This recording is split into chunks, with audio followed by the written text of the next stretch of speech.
நான் வந்து சம்பூர்த்தி பற்றி சொன்னீங்க, ஒருங்குவித்தல் அப்படின்னு. அதாவது பிளாக் மேஜிங் சொல்லக்கூடிய, அதாவது செய்வினை மூலயமா நம்மளுடைய ஒருங்கிக்கும் தன்மை, அதாவது எண்ணங்களின் ஓட்டம் தடைபடுறதுக்கு வாய்ப்பு இருக்கா? இல்லை, நல்லா தெரிஞ்சுக்குங்க. இந்த பிளாக் மேஜிக்கு, செய்வினை, ஏவல், பில்லி, சூனியம் இதெல்லாம் செய்யறதுக்கு அளவுக்கு சக்தி வாய்ந்த நபர்கள் இப்போ இல்லை. அதுவும் ஒரு அறிவியல் தான். ஆனால் அந்த அந்த அளவுக்கு தவம் செய்து சாதனைகள் செய்து அதெல்லாம் செய்கிற அளவுக்கு இப்போ ஆளுங்க இல்லை. அதனால் 99% இல்லை, 100% நீங்கள் நிம்மதியாக இருக்கலாம். இந்த ஏவல், பில்லி, சூனியம், செய்முறை இவை எல்லாமே இப்போ செய்கிறதுக்கு ஆள் இல்லை. ஒன்று. ரெண்டாவது, அந்த மாதிரி செஞ்சு வச்சுட்டாங்க, நீங்கள் பயந்துட்டு இருக்கிறது மட்டும்தான் அந்த ஏவல், பில்லி, சூனியத்துக்கான சக்தி. செஞ்சிட்டாங்களோன்னு பயந்துட்டு இருக்கீங்க இல்லைங்களா? அதுதான் உங்களுக்கு துக்கமே தவிர நேரடியாக உங்களுடைய மனதையோ உங்களுக்குள்ள உங்கள் இன்னர் ஸ்பேஸில் நுழைஞ்சி உங்களை நிலை தடுமாறச் செய்கிற அளவுக்கு சக்தி வாய்ந்த நபர்கள் இந்த காலத்தில் இல்லை. அந்த மாதிரி சக்தி யாருக்காவது வர ஆரம்பிச்சுன்னா தானாகவே அவர்களுக்கு புத்தியும் வந்து இந்த மாதிரி செயல்களில் ஈடுபடுவதை தவிர்த்து விடுவார்கள். நல்லா தெரிஞ்சுங்க, மிகப்பெரிய சக்தி வரும்பொழுது மிகப்பெரிய புத்தியும் வரும். இரண்டும் ஒன்றா சேர்ந்து தான் வரும், சக்தி மாத்திரம் வராது. அப்போ இயற்கையாகவே இந்த சிறு சிறு மனிதர்களை அழிக்கின்ற வேலைகளில் அவர்கள் ஈடுபட மாட்டார்கள். அவர்களுடைய சக்தி அவர்கள் சொல்லுகின்ற நல்ல கருத்துக்களை பரப்புவதற்கு போகும். ஒருவேளை அவங்களை யாராவது தேவையில்லாமல் தாக்கினா அவர்களை அழிப்பதற்கு தானாகவே அந்த சக்தி செயல்படும். இவர்கள் சபிக்காவிட்டாலும் அவர்களுடைய தாக்குபவர்களுடைய தவறான செயலினால் அந்த கர்மம் அவர்களுக்கு சென்று சேரும். அவ்வளவுதானே தவிர மற்றபடி குறிப்பாக ஒருவரை அழிக்க வேண்டும் என்று செயல்படுகின்ற அளவிற்கான சக்தி மட்டும் பெற்ற புத்தி இல்லாத மனிதர்கள் இந்த காலத்தில் இல்லை. அதனால் கவலைப்பட வேண்டாம்.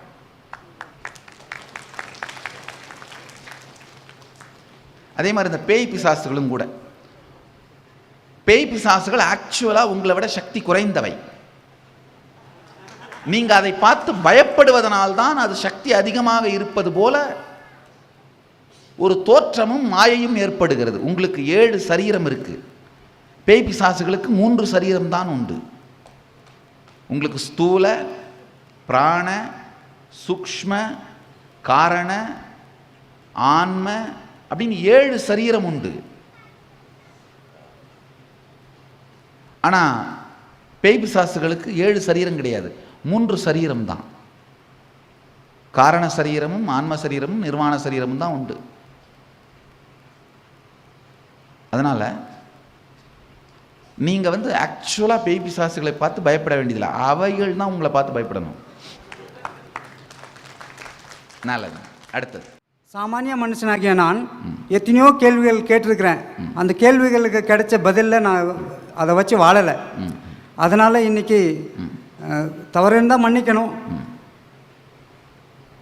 நித்யானந்த சுவாமி முதல்ல சத்குருவை பார்த்து எந்த மாதிரி ஒரு ஞான கேள்வியை கேட்டிருப்பீங்க. அந்த கேள்வி என் வாழ்க்கையிலே ஒரு கேள்வியே இல்லாத ஒரு வாழ்க்கையாக உங்கள் அருளாக வந்து சேரணும்னு என்னோட கேள்வி. நல்லது. முதல்ல நீங்கள் உட்காருங்க. நீங்கள் சொன்னீங்க அந்த நம்பிக்கை, நல்லா தெரிஞ்சுக்கோங்க. பெரும்பாலான நேரத்தில் நாம் செயல்பட விரும்பாத சோம்பேறித்தனத்தை தான் உங்களை நம்பி வந்துட்டேன் நீங்கள் எல்லாத்தையும் பண்ணுங்க அப்படின்னு சொல்கிற போலித்தனமான நம்பிக்கையாக நாம் யூஸ் பண்ணுறோம். நல்லா ஆழ்ந்து புரிஞ்சுக்கோங்க. உங்களுக்கு என் மேல நம்பிக்கை இருந்ததுன்னா அப்ப சொல்லுகிற சத்தியங்களை வாழுங்கள், அதுதான் நம்பிக்கை. சொல்கின்ற சத்தியங்களை வாழ்வதற்கு உங்களை தூண்டும் உணர்வு நம்பிக்கை. சத்தியங்களை வாழாமல் தப்பிப்பதற்கான சோம்பேறித்தனத்திற்கு நீங்கள் சூட்டிக்கொள்ளும் பெயர் நம்பிக்கை உதவாது. பெரும்பாலான நேரத்தில் நாம் பொறுப்பெடுக்க விரும்பாததனால் பொறுப்பை மற்றவர்கள் மீது சாற்றி விடுவதற்காக நாம யூஸ் பண்ற எஸ்கேப் ரூட்டுக்கு பேரு நம்பிக்கை. அந்த மாதிரி யூஸ் பண்ணாம இருந்தீங்கன்னா உங்களை இந்த கருத்துக்களை வாழ வைப்பதற்கான உற்சாகத்தை அளிக்குமானால், அந்த உத்வேகத்தை, இன்ஸ்பிரேஷனை உங்களுக்குள்ள உருவாக்குமானால், அப்போ உங்களுடைய நம்பிக்கை வரவேற்கத்தக்கது, ஏற்றுக்கொள்ளத்தக்கது, விரும்பத்தக்கது, கொண்டாடத்தக்கது.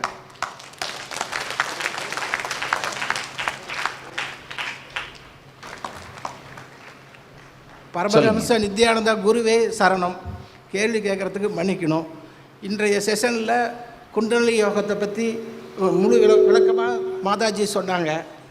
அதில் மணிப்பூரகத்தில் அந்த யோகம் வெளிப்பட்டால் சர்க்கரை வியாதி குணமடையும், மற்ற உடல் உபாதைகள் குணமடையும், வயிற்று பிரச்சனைன்னு. அப்படி சர்க்கரை வியாதி குறைந்துச்சுன்னா அவங்க மறுபடியும் இந்த யோகத்தை செஞ்சுட்டு இருக்கணுமா, இல்லை நிறுத்திடலாமா? முதல் விஷயங்கய்யா, இந்த யோகத்தின் மூலம், கிரியை மூலமாக ஒரு வியாதி குணமாயிடுச்சுன்னா அது திரும்ப வரவே வராது.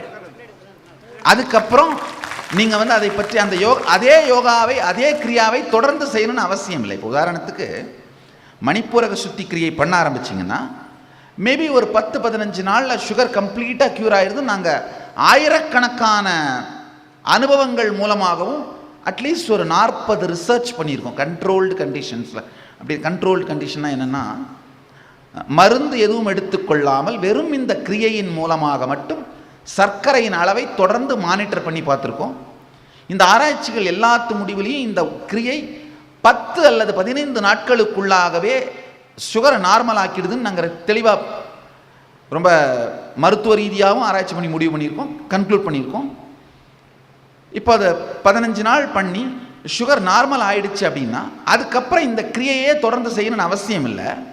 ஆனால் இது தவிர மற்ற உங்களுடைய ஆன்ம வளர்ச்சிக்கான அந்த மாதிரி ஏதாவது ஒரு கிரியையை எடுத்து உங்கள் பாகமாக மாற்றிக்கோங்க, உங்கள் வாழ்க்கையின் பாகமாக மாற்றிக்கோங்க. ஏதாவது ஒரு ஆன்மீக சாதனையாவது தொடர்ந்து செய்யுங்கள். இப்போ ஏதாவது ஒரு வியாதி இருந்தால் அதுக்காக செய்கிற கிரியையை வியாதி சரியான உடனே விட்டுருங்க. ஆனால் எல்லா யோகம் கிரியையும் விட்டுறாதீங்க. ஏதாவது ஒன்றுத்தை எடுத்து உங்கள் ஆன்ம வளர்ச்சிக்காக, உங்களுடைய முழுமையான ஞான நிறைவுக்காக ஏதாவது ஒரு கிரியையை எடுத்து அதை உங்கள் வாழ்க்கையின் பாகமாக மாற்றிக்கொள்ளுங்கள். அது மிகப்பெரிய உதவி செய்யும்.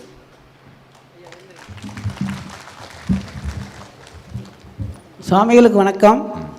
நான் இன்று தான் முதல் வகுப்பில் தங்கள் வந்திருக்கிறேன்.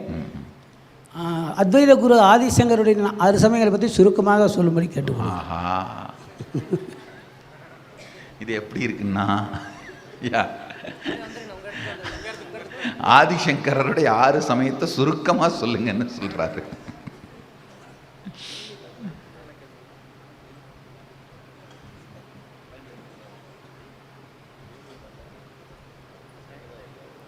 நம்முடைய வைதீக பாரம்பரியம்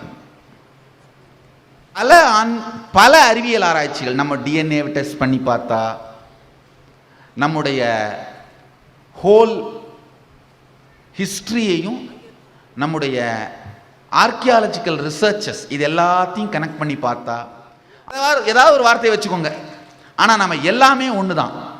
யாரும் எங்கேருந்து இந்த கைபர் போலன் கணவாய் வழியாக உள்ளெல்லாம் வரல. இங்கேருந்து தான் ஆக்சுவலாக உலகம் முழுக்க மக்கள் போயிருக்காங்க. நாம் இங்கேருந்து தான் சிவிலைசேஷன் எல்லா இடத்துக்கும் ஸ்ப்ரெட் ஆகிருக்கே தவிர வேற எங்கேருந்தும் யாரும் இங்கே வந்துடலை. அதனால தான் நான் புது வார்த்தை யூஸ் பண்ணுறேன், வைதீகம்ன்ற. புது வார்த்தைன்னு சொல்ல முடியாது, பாரம்பரியமான வார்த்தை. இந்த எல்லாத்துக்கும் மூலமானது, ஆதியானது. ஆழ்ந்து இந்த உண்மையை கேளுங்க. இந்த வைதீகத்தில் 6 தெய்வங்களுடைய வழிபாடுகள் மிகப்பெரிய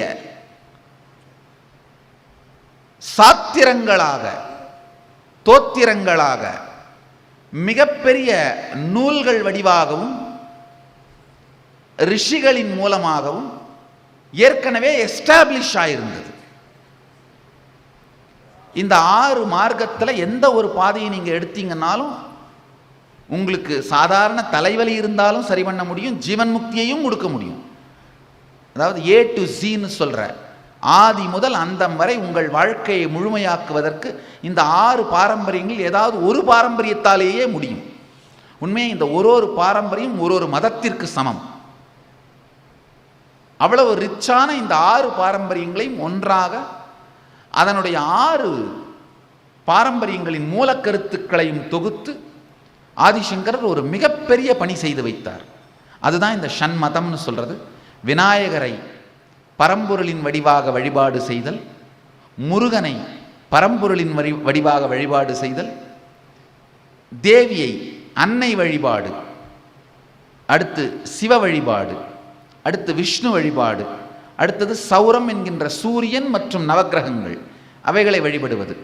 இந்த 6 முறைகளையும் வகுத்து நம்முடைய இப்போ நாம் இந்து மதமாக கடைபிடித்து கொண்டிருக்கிற மொத்த இந்து மதத்தையும் வகுத்து வைத்தார் ஆதிசங்கரர். இவ்வளவுதான் சுருக்கமாக சொல்ல முடியும்.